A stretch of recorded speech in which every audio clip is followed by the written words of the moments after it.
Released in 1985, Super Mario Bros. Was the follow-up to Mario Bros. On the NES. Super Mario Bros. Is a platforming game with smooth scrolling, and it revolutionized how platform games were made. If you look at the norm around the time of release, you will see games like Pitfall being the standard for platformers. Super Mario Bros. Introduced scrolling to the mainstream, a method that was seldom used in gaming at the time, but the biggest accomplishment of this was the good design. This is what actually caused it to take off and do so well.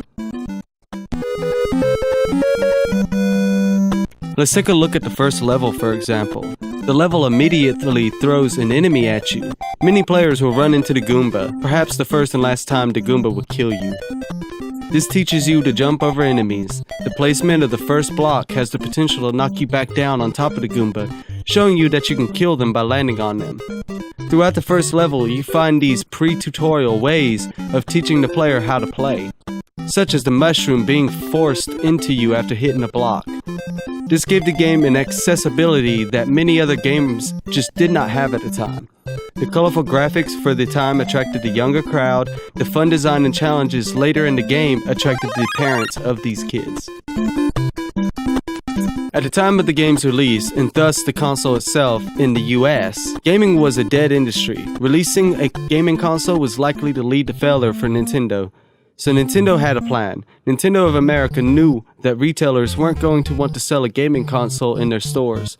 So Nintendo of America branded the console as an entertainment system and thus as a toy instead of being a video game console, and used the title Duck Hunt as a way to sell units, carefully avoiding the gaming title at the beginning.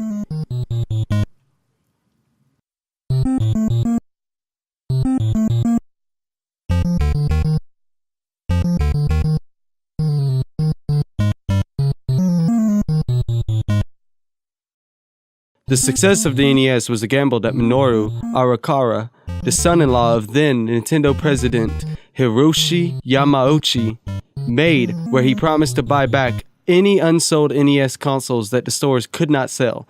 This was a huge risk and one that was made without the knowledge of Yamauchi.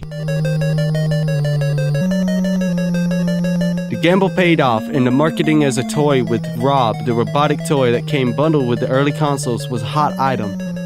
But it was the next Mario game that was what kept people playing.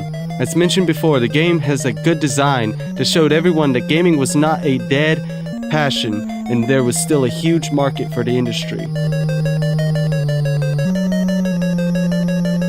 The success of the NES would not have been so profound without the software that moves it. This game was the biggest seller, and it was bundled with the console in all markets in the US.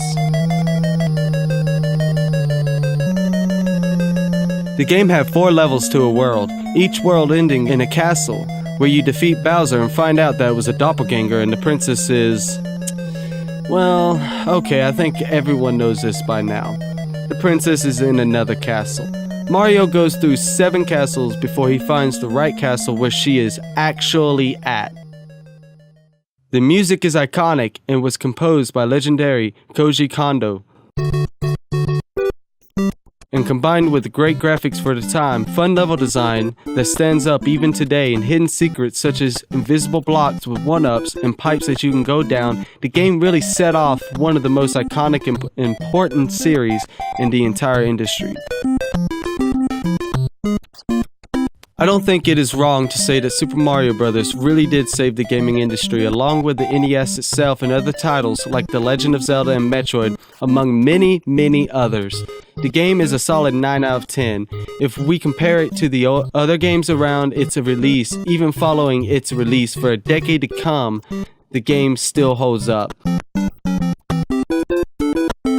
Games had only up to go, and Nintendo helped open up the North American market again for gamers.